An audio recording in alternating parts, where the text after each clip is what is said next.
الشیطان الرجیم بسم اللہ الرحمن الرحیم السلام علیکم ورحمۃ اللہ وبرکاتہ۔ گزشتہ درس کا خلاصہ یہ تھا کہ انسان سے متعلق مہم ترین اور بنیادی ترین مسائل اور وہ بھی فطری ترین سوالات ہم نے آپ کی خدمت میں پیش کیے۔ تو آج کی گفتگو کا عنوان یہ ہے انسان شناسی کے فائدے اور انسان دانشمندان کی نگاہ میں انسان شناسی کے فائدے سے متعلق گزشتہ درس میں بھی ایک نقطہ آپ کی خدمت میں پیش کیا تھا، وہ یہ ہے کہ فطری ترین سوالات کی ایک لسٹ، ایک فہرست آپ کی خدمت میں پیش کی۔ ان سوالات کا جواب انسان شناسی کے بغیر آپ کو کبھی ملے گا نہیں۔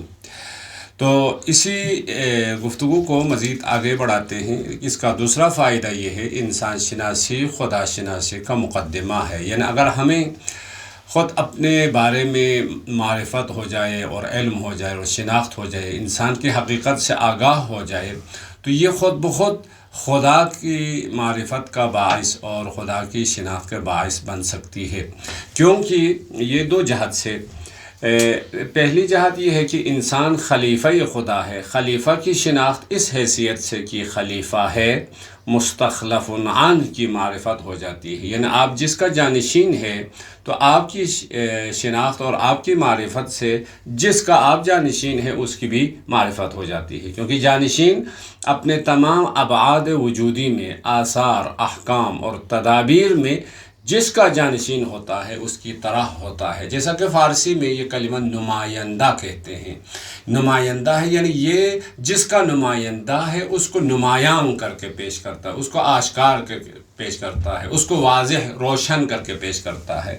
بس ہم خدا کے نمائندے ہیں، یعنی تمام مخلوقات کے درمیان انسان کے اندر ایک ایسی صفات اور ایسی استعداد اور ایسی گنجائش ہے کہ یہ اللہ کو زیادہ سے زیادہ نمایاں اور آشکار طریقے سے پیش کر سکتا ہے۔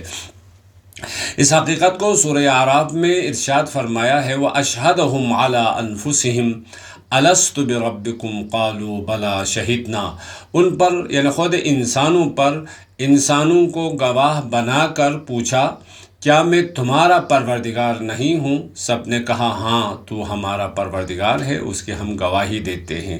دیکھیں انسان کو انسان پر گواہ بنایا ہے، یعنی انسان کو انسان دکھانے کے بعد انسان سے یہ سوال ہوا ہے کیا میں تمہارا پروردگار نہیں؟ تو ہر انسان یہ کہنے پہ مجبور ہے، یعنی وہ فطرتاً یہ اعتراف کرے گا اور یہ بیان کرے گا کہ ہاں ہمارے لیے ایک پروردگار کی ضرورت ہے۔ بس اس اعتبار سے انسان شناسی خدا شناسی کے لیے مقدمہ بن سکتی ہے۔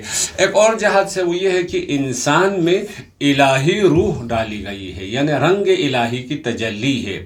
اس روح منفوخ کی شناخت نافع اور متجلی کی شناخت کے بغیر ممکن نہیں ہے۔ صبغۃ اللہ ومن احسن من اللہ صبغہ، کیونکہ انسان جس طرح باقی تمام مادی چیزوں کے لیے کوئی رنگ ہوتا ہے، سفید، سیاہ، کالا، زرد، اس قسم کا مختلف قسم رنگ کے ذریعے سے آپ پہچانتے ہیں، انسان کا اصل جو رنگ ہے وہ رنگ الہی ہے۔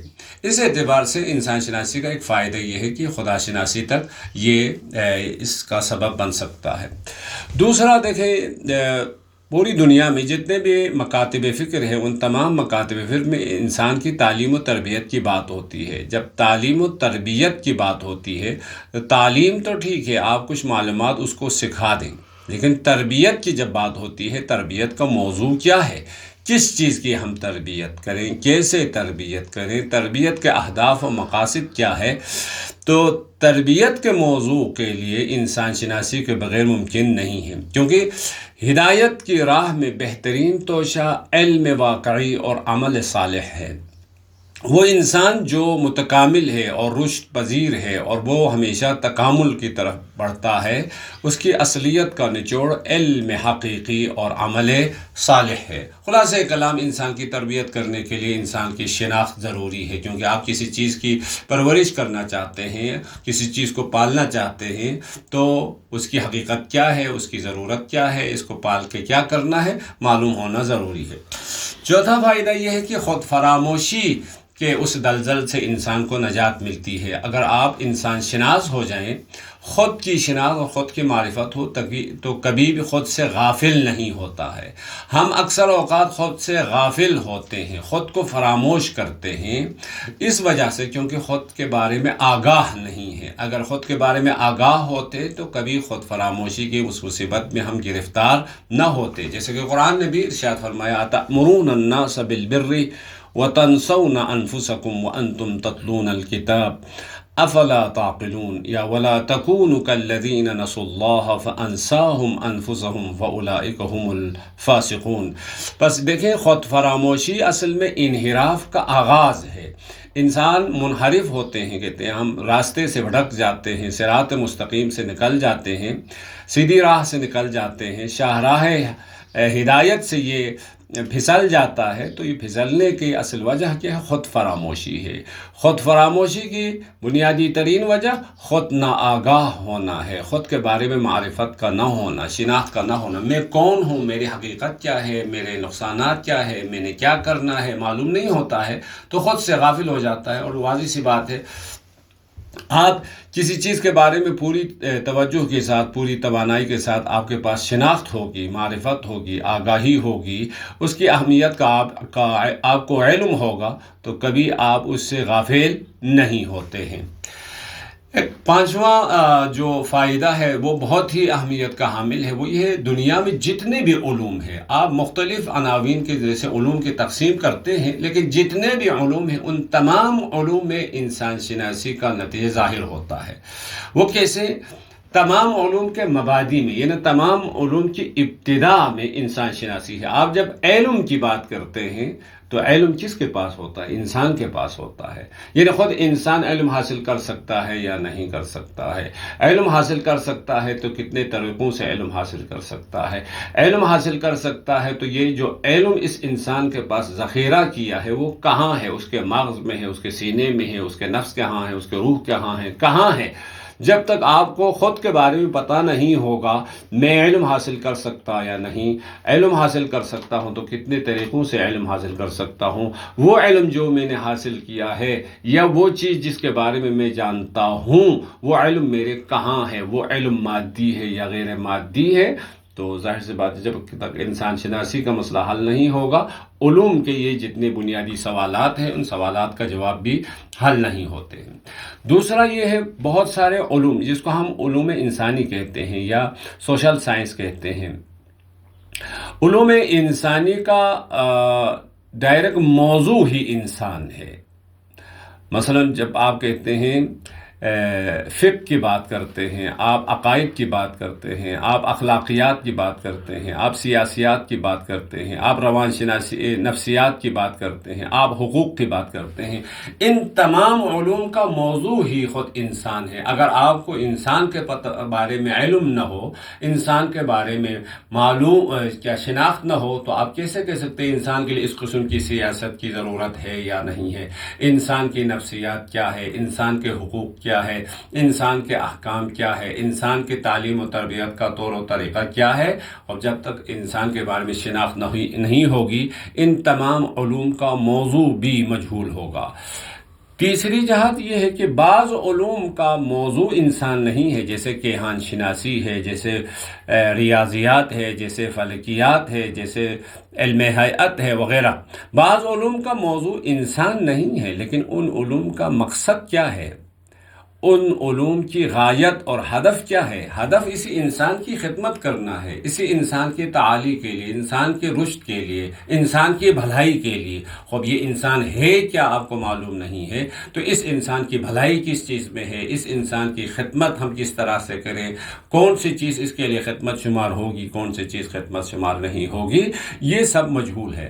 بس لہٰذا تمام علوم چاہے وہ سائنسی ہو چاہے غیر سائنسی ہو، آپ مختلف جہات سے علوم کی تقسیم کر سکتے ہیں، تمام علوم کے اندر انسان شناسی کا نتیجہ ظاہر ہوتا ہے۔ مثلا چند ایک موضوعات کی طرف اشارہ کریں گے، جیسے اقتصاد کہتے ہیں۔ دنیا میں ابھی اقتصاد کی بات ہوتی ہے، چاہے وہ اقتصاد سوشلزم کی شکل میں ہو، چاہے وہ سوشلزم و اشتراکیت کی شکل میں ہو۔ وہاں پہ بھی یا سرمایہ دارانہ نظام ہو جو کیپٹلزم ہے، یا مکس قسم کا نظام ہو جیسے مکس اکنامک ہو، تینوں صورتوں میں اقتصاد کے ان تمام اقتصادی نظام میں سود اس کی روح ہے۔ ماہرین یہ کہتے ہیں کہ سود کے بغیر، ربا کے بغیر یہ اقتصاد نہیں چل سکتا ہے۔ تو یہاں بھی یہ سوال ہو سکتا ہے، آیا یہ سود اس انسان کے فائدے میں ہے یا نہیں؟ اس انسان کے رشد کے لیے معاون بن سکتا ہے یا نہیں؟ یہ سود اور ربا اس انسان کے نقصان دہ ہے یا نہیں؟ پہلا ہم فیصلہ نہیں کرتے ہیں، لیکن یہ سوال اپنی جگہ پر تو ہے۔ مثلا چاہے وہ کیپٹلزم ہو، چاہے وہ سوشلزم ہو، چاہے وہ مکس اکنامک ہو، کوئی فرق نہیں پڑتا، تینوں صورتوں میں سود کا ہونا ضروری ہے، ربا کا ہونا ضروری ہے۔ تو یہ سوال ہوتا ہے، آیا یہ سود اس انسان کے لیے مفید ہے یا مفید نہیں ہے؟ اب یہ کب ہوگا؟ جب آپ کے پاس انسان کی شناخت ہوگی تو آپ اس سوال کا جواب دے سکتے ہیں، اس مسئلے کو حل کر سکتے ہیں۔ مثلا اخلاق کی بات کرتے ہیں، اخلاق و تربیت کی، تو کس چیز کی تربیت، کیسے تربیت، کیوں تربیت کریں؟ ان تمام مسائل کا حل جب تک انسان شناسی نہیں ہوگی، ان سوالات کا جواب بھی نہیں ملے گا۔ آپ مثلا نفسیات اور سائیکولوجی کی بات کرتے ہیں، تو نفسیات میں انسانوں اور غیر انسانوں کے عقل اور رویے کا سائنسی مطالعہ ہے۔ نفسیات میں احساسات اور خیالات سمیت شعوری اور بے شعوری مظاہر کا مطالعہ کرنا شامل ہے۔ احساس، ادراک، تفکر، ہوش، شخصیت، ہیجان، انگیزش، حافظہ، یہ ہوش کیا ہوتی ہے، شخصیت کیا ہوتی ہے، تفکر کیا ہوتا ہے، ادراک کیا ہوتا ہے، احساس کیا ہوتا ہے، جو نفسیات کے بنیادی مباحث ہے اور موضوعات ہے، ان موضوعات کے لیے انسان کی شناخت ضروری ہے۔ یا اسی طرح مزید ہم سیاست کی جب بات کرتے ہیں، سیاست میں آپ لبرل ڈیموکریسی کی بات کرتے ہیں، بادشاہت کی بات کرتے ہیں، خلافت کی بات کرتے ہیں، ولایت و امامت کی بات کرتے ہیں، تو یہاں پہ بھی یہ سوال ہوتا ہے کون سا سیاسی نظام اس انسان کے لیے مفید ہے اور کون سا سیاسی نظام اس انسان کے لیے نقصان دہ ہے۔ اب یہ سیاسی نظام ہونا چاہیے، وہ سیاسی نظام نہیں ہونا چاہیے، ان سوالات کا جواب یا ان مسائل کا حل اور فیصلہ اس وقت ہو سکتا ہے اس سے پہلے آپ کے پاس انسان کی شناخت ہو، انسان کی معرفت ہو، انسان کے بارے میں آگاہی ہو۔ آپ کہیں گے ایسا انسان ہے، اس انسان کے لیے لبرل ڈیموکریسی کا نظام ہونا چاہیے، یا آپ کہیں گے لبرل ڈیموکریسی کا نظام اس انسان جس کے بارے میں میں جانتا ہوں، جس کی شناخت میرے پاس یہ ہے، میری معلومات کے مطابق، میری آگاہی کے مطابق، میرے علم کے مطابق ایسا انسان ہے، اس انسان کے لیے اس قسم کا نظام نقصان دہ ہے اور مفید نہیں ہے۔ یا اسی طرح جامعہ شناسی ہے، سوشیالوجی ہے، عمرانیات یا سماجیات یا انسانی معاشرے میں انسانی معاشرہ ایسا ہونا چاہیے، نہیں ہونا چاہیے، اس کی بنیاد کیا ہے، اس کے عناصر کیا ہے، انسانی معاشرے کے تہذیب و تمدن کے ارکان و عناصر کی بات ہوتی ہے، تو پھر یہ تمام باتیں پلٹ کے پھر انسان شناسی کی طرف آ جاتی ہے۔ انسان کیا ہے، لذا اس کا معاشرہ کیسا ہونا چاہیے، کس قانون کے مطابق ہونا چاہیے، کس تہذیب کے مطابق ہونا چاہیے، یہ خود بہت انسان شناسی۔ یا حقوق کی بات کرتے ہیں، آپ دنیا میں رائٹ کی بات کرتے ہیں، تو اس انسان کے حقوق، کون سا انسان؟ وہ انسان جو مجہول ہے، اس کے حقوق کی بات کرتے ہیں، اس کا حق اصلاً کیا ہے، کتنا ہے، کس نے دیا ہے اس کو حق؟ مثلا ابھی کہتے ہیں حق حیات، کہتے ہیں انسان کو زندہ رہنے کا حق ہے۔ خوب سوال، اب یہ حق کس نے دیا ہے، کہاں سے ملا ہے، کتنی مقدار میں ہے، کب تک ہے، کیسے ہے؟ ان تمام سوالات کا جواب پلٹ کے وہی انسان شناسی کی طرف، یہ جب تک انسان شناسی نہیں ہوگی، انسان کے بارے میں علم و آگاہی نہیں ہوگی، آپ ان سوالات کا مطمئن طریقے سے اور منطقی طریقے سے جواب نہیں دے پائیں گے۔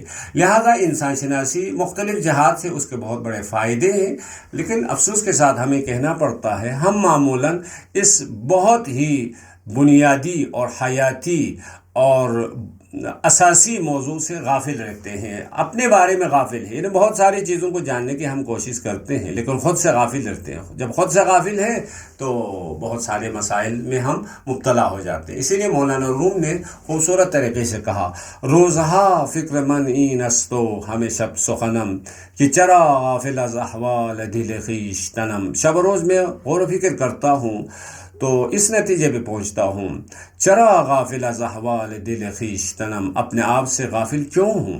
ز کجا آمدنم بہر چه بود، بے کجا می روم آخر ننمایی وطنم، میں کہاں سے آیا ہوں، کیوں آیا ہوں، کیا کرنے کے لیے آیا ہوں، بالآخر کہاں جانا ہے؟ مجھ سے پہلے آنے والے سب چلے گئے اور میں نے بھی جانا ہے، کیونکہ موت ایک ایسی حقیقت ہے جس کا کوئی انکار نہیں کر سکتا ہے۔ میں نے بھی یہاں نہیں رہنا ہے، تو آیا کہاں سے، جانا کہاں، اور ادھر جب میں ادھر ہوں تو میری ذمہ داری کیا ہے، میرا وظیفہ کیا ہے، میں نے کیا کام کرنا ہے، میرا رول کیا ہے، میرا نقش کیا ہے، میرا کردار کیا ہے۔ خب یہ بنیادی سوالات ہیں، ان سوالات کا جواب کون دے؟ مرغ باغ ملکوتم نیم از عالم خاک، چند روزی قفسی ساختن از بدنم، میں اصلاً اس دنیا میں رہنے کے لیے آیا ہی نہیں تھا، یعنی اس دنیا کے لیے تھا ہی نہیں، میں عالم ملکوت سے آیا تھا، عالم ملکوت کی طرف جانا ہے۔ بس انسان کی شناخت نہایت ضروری ہے، لیکن افسوس کے ساتھ ہم پھر ایک دفعہ یہ کہتے ہیں کہ انسان شناسی بہت مجہول موضوع ہے۔ ہم بہت ساری چیزوں کو جاننے کی کوشش کرتے ہیں، بہت ساری چیزوں سے جہالت کے نقاب کو اٹھا کے ہم نے روشن و آشکار کر دیا ہے، لیکن اپنے اوپر پڑے ہوئے جہالت کے پردے اور تمیز قزم کے پردے پڑے ہوئے خود مجہول ہے۔ اسی لیے شاعر نے یہ کہا ہے، 100,000 فضل دانت از علوم، 1000 علوم اگر اب جان لے، جان خود را ندانت آن ظلوم، اگر خود کو نہیں جانتا ہے تو سمجھ لیں یہ بہت ہی جہالت میں اور جہالت کی تاریکی میں گرفتار ہے، بہت ساری چیزوں کو جانتا ہے لیکن خود کو نہیں جانتا ہے۔ لذا آئے ایک دفعہ مغربی مفکرین اور دانشمند حضرات نے مختلف علوم کے ماہرین، سیاست کے ماہرین، نفسیات کے ماہرین اور بیالوجی کے ماہرین نے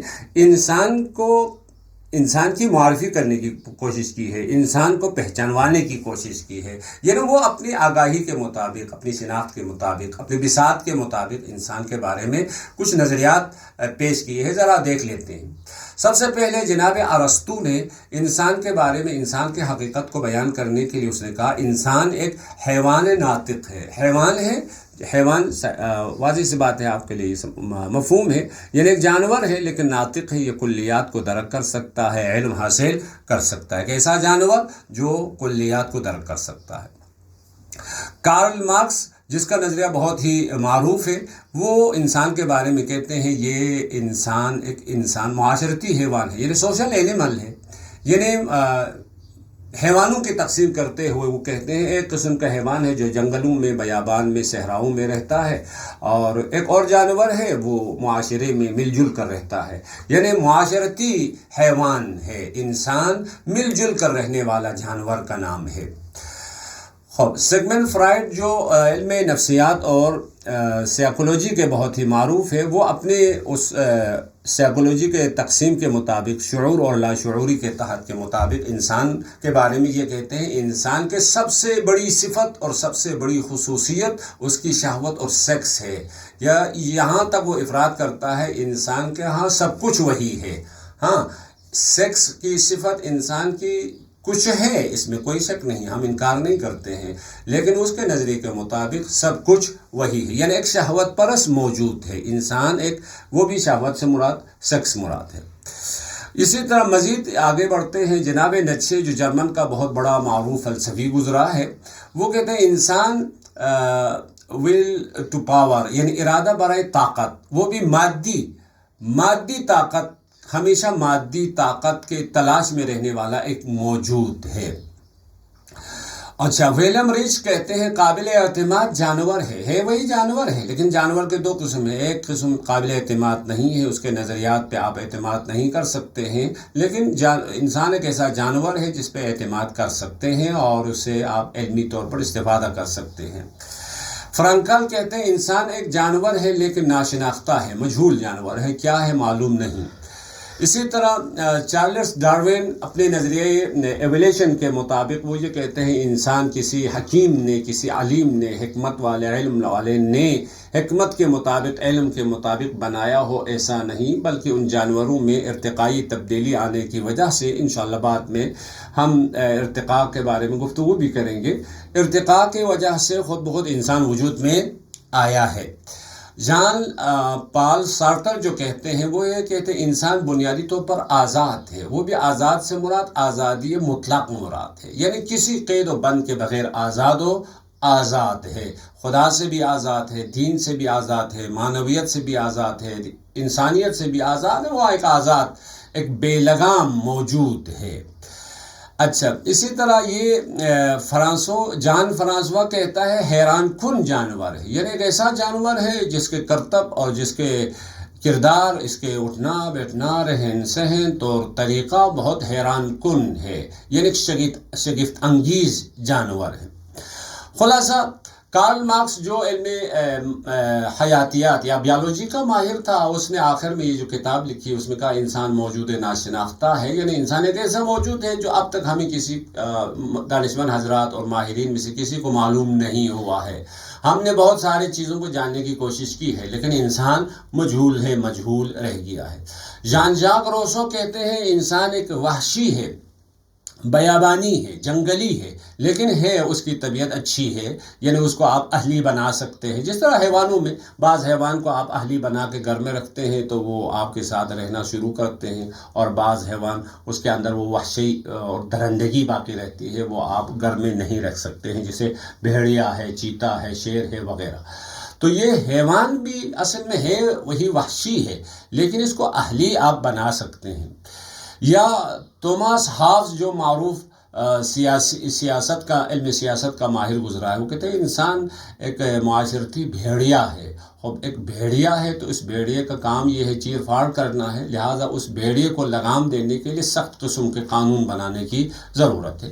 خلاصہ کلام اب تک کا مغربی مفکرین نے آخری جو نظریہ پیش کیا ہے، جو آپ مشاہدہ کر سکتے ہیں، وہ یہ ہے سوشل اینیمل ہے، انسان ایک معاشرتی جانور ہے، مل جل کر رہنے والے جانوروں میں سے ایک جانور انسان ہے۔ یہاں تک ہم نے مغرب زمین کے مفکرین جو انسان کی شناخت اور انسان کے معرفت کے بارے میں گفتگو کر رہے تھے، ان کے نظریات کا خلاصہ پیش کیا۔ آپ کی خدمت میں ان مفکرین کے نظریات کا نچوڑ اور خلاصہ چند نکات کی شکل میں پیش کریں گے۔ سب سے پہلا نکتہ یہ ہے، ان بزرگان نے انسان کے آغاز و انجام کے بغیر انسان کو جاننے کی کوشش کی ہے، یعنی انسان کی ابتدا کے بارے میں بھی گفتگو نہیں کی ہے، انسان کے انجام اور آخرت کے بارے میں بھی گفتگو نہیں کی ہے، یعنی کہاں سے یہ آیا ہے، کدھر وہ جانا ہے، اس کے بارے میں گفتگو نہیں کی ہے، یعنی دم بریدہ شناخت ہے۔ دوسرا نقطہ یہ ہے، ان بزرگان نے جتنے بھی آپ نے تاریخ میں مشاہدہ کیا، وہ یہ ہے کہ انسان صرف مادی ہے، یعنی اسی جسم کا نام ہے، اسی بدن کا نام ہے، مادی نگاہ سے، یعنی فقط اور فقط مادی نگاہ سے انسان کو دیکھنے کی کوشش کی ہے۔ تیسرا نقطہ یہ ہے، ان بزرگان خود انسان کو جاننے کی کوشش کی ہے، لیکن جاننے کی کوشش کی ہے تو جاننے کا وسیلہ اور ذریعہ کیا تھا؟ وسیلہ اور ذریعہ فقط تجربہ ہے، یعنی ہم نے تجربہ کر کے ہم یہاں تک پہنچے ہیں۔ جیسے سیگمنڈ فرائڈ وغیرہ کبھی آپ دیکھیں گے، ہمارے تجربے کا نتیجہ یہ ہے، یا باقی جتنے بھی کہتے ہیں ہمارے تجربے کا ہمارے سائنسی مطالعے کا نتیجہ یہ ہے، انسان ایسا ہے، یعنی فقط تجربہ ہے، جبکہ ہم نے پہلے معرفت شناسی میں علم حاصل کرنے کے بہت سارے ذریعے اور طریقے ہیں، ان کے بارے میں گفتگو کی ہے۔ ان نظریات کا ایک اور نتیجہ یہ ہے کہ انسان فنا پذیر ہے، کیونکہ اس دنیا میں اب آیا ہے، اب لایا ہے نہیں کہا، آنے کے بعد بالآخر اس نے ختم ہونا ہے، ہاں، جبکہ دینی نقطہ نگاہ سے انسان ختم ہونے کے لیے نہیں بنایا ہے، بلکہ خلقتم للبقاء لا للفنا، اے انسانو تمہیں بنایا گیا ہے ہمیشہ رہنے کے لیے، ختم ہونے کے لیے نہیں ہے۔ ایک اور نظریہ یہ ہے کہ اس انسان شناسی کا نتیجہ یہ ہوا کہ یہ ہے وحشی، جیسے ژان ژاک نے کہا تھا، ہے وحشی ہے، بیابانی ہے، صحرائی ہے، لیکن اس کو اہلی بنایا جا سکتا ہے، اور اہلی وہی جس طرح مثلا اہلی پالتو جانور بناتے ہیں نا، اسی طرح انسان کو بھی اہلی بنایا جا سکتا ہے۔ اہلی بنانے کے بعد اس کو متمدن بنانا ہے۔ بس دیکھیں مغربی نگاہ کے مطابق تمدن سے کیا مراد ہے، اسلامی نقطہ نگاہ سے تمدن سے کیا مراد ہے، بہت ہی واضح ہوگا۔ یہاں تمدن سے مراد یہ ہے اس وحشی جانور کو اہلی بنانے کے بعد پھر اس سے استفادہ کرنا اور اس کو استعمال کرنا، یہ مراد ہے۔ ایک اور جو انسان شناسی سے متعلق ان کا نتیجہ یہاں پہ نکلا وہ یہ ہے کہ اس انسانی معاشرے پر، اس انسانی کمیونٹی پر جو فضا حاکم ہے، جو قانون یہاں پہ حکمرانی کر رہا ہے، وہ قانون تنازع بقا ہے، یعنی موت و حیات کی کشمکش کے قانون ہے، یعنی رحمت ان پہ حاکم نہیں ہے۔ ایک اور آخری جو نتیجہ آپ کے سامنے آئے گا انسان شناسی مغربی کے نتیجے میں، انسان ایک جانور ہے، کوئی اشرف المخلوقات نہیں ہے۔ جس طرح بہت سارے باقی جانور بھی ہیں، اسی طرح انسان بھی ایک جانور ہے۔ اسی لیے شہید مرتضیٰ مطہری رحمۃ اللہ علیہ یہاں فرماتے ہیں، جب آپ کی شناخت اور آپ کی معرفت، آپ کی معرفی کے مطابق انسان ایک جانور ہے، جب جانور ہے تو اس انسان کے لیے الگ سے ہیومن رائٹ کے نام سے شور شرابہ کرنا باقی جانوروں کے حق میں ایک قسم کی ناانصافی ہے، کیونکہ ہم دونوں برابر ہیں نا۔ جب ہم دونوں برابر ہیں، مثلا فرض کریں آپ اور گدھا، معذرت کے ساتھ آپ اور گدھا دونوں بھائی ہیں، تو گدھے کو چھوڑ کے آپ اپنے بارے میں شور شرابہ کریں گے تو ظاہر ہے یہ باقی جانوروں کے حق میں ناانصافی ہوگی، کیونکہ ایک جانور سے زیادہ کچھ بھی نہیں ہے۔ خب جبکہ اس کے مقابل میں اسلامی انسان شناسی کے بارے میں ایک مختصر تعریف آپ کی خدمت میں ہم پیش کریں گے۔ اس زمانے کے بہت ہی معروف و مشہور فلسفی اور علم عرفان، علم فلسفہ، علم تفسیر اور علوم انسانی کے بہت ہی معروف مشہور مفسر آیت اللہ جوادی آملی انسان کی حقیقت کو بیان کرتے ہوئے لکھتے ہیں، انسان حی متعلق، انسان حی یعنی ایک ایسا موجود ہے جو حیات بھی رکھتا ہے اور تعلق بھی ہے، یعنی تعلق سے مطلب یہ ہے ایک ایسا زندہ ایک ایسا زندہ موجود ہے، اس کی زندگانی میں تعلق ہے۔ تعلق یعنی کیا مطلب؟ خدا خواہی اور خدا جوئی کی صفت اس کے فصل مقوم ہے۔ یہ ایک اصطلاح ہے منطق میں، کسی نوع کی حقیقت کو وجود دینے کے لیے اس کو باقی تمام انواع سے ممتاز کرنے کے لیے، جدا کرنے کے لیے جو حقیقت ہوتی ہے، جو خصوصیت ہوتی ہے، اس کو فصل مقوم کہتے ہیں۔ بس انسان کی فصل مقوم کیا ہے؟ یعنی جس چیز کی وجہ سے انسان باقی انواع سے جدا ہو جاتا ہے، اس کو جو امتیاز ملتا ہے، وہ فصل مقوم کیا ہے؟ وہ اس کا تعلق ہے۔ تعلق ہے یعنی خدا خواہی اور خدا جوئی ہے، یعنی وہی خدا خواہی اور خدا جوئی اس انسان کے فصل مقوم ہے۔ اس کی وجہ سے یہ انسان باقی مخلوقات اور موجودات سے ممتاز ہو جاتا ہے، کیونکہ اس کی وجہ سے یہ انسان وجود کے تمام شؤون، آثار، احکام و تدابیر میں جس کا جانشین ہے اس کی مانند ہوتا ہے۔ بس اسلامی طرز فکر میں، انسان شناسی میں، انسان کی فطرت، مقصد، اخلاقی ذمہ داریاں، روحانی تعلقات کو سمجھنے کی کوشش کی جاتی ہے۔ اسلام کے مطابق انسان کا اصل مقصد اللہ کی عبادت بلکہ اللہ کی صفات کا مظہر بننا، یعنی خدائی بننا مطلب ہے۔ اس لیے اس کی زندگی کے تمام پہلوؤں کو اللہ کے احکام کے مطابق چلانا ضروری ہے۔ اس میں انسان کی اجتماعی زندگی، اس کے اخلاقی اصول اور اس کے آزادی کے ساتھ ذمہ داریوں کا بھی مکمل تذکرہ کیا جاتا ہے، جبکہ مغربی نظریات کے مطابق انسان کی آزادی کی بات ہوئی لیکن ذمہ داری کی بات نہیں ہوتی ہے، کیونکہ ذمہ داری کسی اور کی جہت سے، کسی اور کے مناسبت اور ذمہ دار، یعنی انسان سے بالا تر کوئی ہے ہی نہیں، تو انسان ذمہ دار بھی نہیں ہوتا ہے۔ خلاصہ کلام آپ قرآن سے بھی چند آیات آپ کی خدمت میں پیش کریں گے، البتہ یہ ایک تفصیل طلب موضوع ہے، پھر کبھی انشاءاللہ اس کے بارے میں تفصیلی گفتگو۔ خدا قرآن میں انسان کی جب معرفی کرتا ہے تو کبھی اس کو خلیفۃ اللہ کے نام سے ذکر کرتے ہیں، جیسے اذ قال ربک للملائکۃ انی جاعل فی الارض خلیفہ، یعنی انسان کو خدا نے اپنا خلیفہ، اپنا جانشین کہا ہے۔ یا ایک اور آیت میں ارشاد ہوتا ہے فَأَقِمْ وَجْهَكَ لِلدِّينِ حَنِيفًا فِطْرَةَ اللَّهِ الَّتِي فَطَرَ النَّاسَ عَلَيْهَا، یعنی انسان فطرت الہی کا حامل ہے۔ فطرت کے بارے میں ہم نے پہلے گفتگو کی ہے۔ فطرت سے مراد وہ اردو والی فطرت نہیں ہے جس کو طبیعت نیچر ہے، فطرت سے مراد خاص جس کا ہم نے تعریف کی ہے۔ تیسری خصوصیت جو قرآن میں بیان کرتا ہے، انسان ایک ایسا موجود ہے جس میں نفخ فیہ من روحہ، روح الہی کا حامل ایک موجود ہے۔ چوتھی خصوصیت جو قرآن نے انسان کے لیے بیان کی ہے، یہ ایک ایسا موجود ہے جو علم حاصل کرنے کی استعداد رکھتا ہے۔ علم آدم الاسماء کلھا ثم عرضهم علی الملائکہ، علم حاصل کرنے کی صلاحیت اور استعداد رکھتا ہے۔ پانچویں خصوصیت، انسان ایک ایسا موجود ہے جو کرامت ذاتی اور شرافت ذاتی رکھتا ہے۔ لقد کرمنا بنی آدم، جبکہ حافظ نے کہا تھا انسان بھیڑیا ہے، کسی نے کہا انسان شہوت پرست ہے، کسی نے کہا کوئی جانور ہے، خدا کہتے نہیں، یہ انسان کرامت ذاتی رکھتا ہے، شرافت ذاتی، ایک مکرم ہے۔ پانچویں خصوصیت یہ ہے، انسان کے اندر اخلاقی وجدان ہے۔ فَأَلْهَمَهَا فُجُورَهَا وَتَقْوَاهَا، ہم نے اچھا اور برا دونوں اس کو سمجھایا ہے، اس کو بتایا ہے، اس کے اندر موجود ہے۔ جبکہ مغربی انسان شناسی کے مطابق یہ اخلاقی وجدان کے بارے میں کوئی تذکرہ ہمیں نہیں ملا تھا۔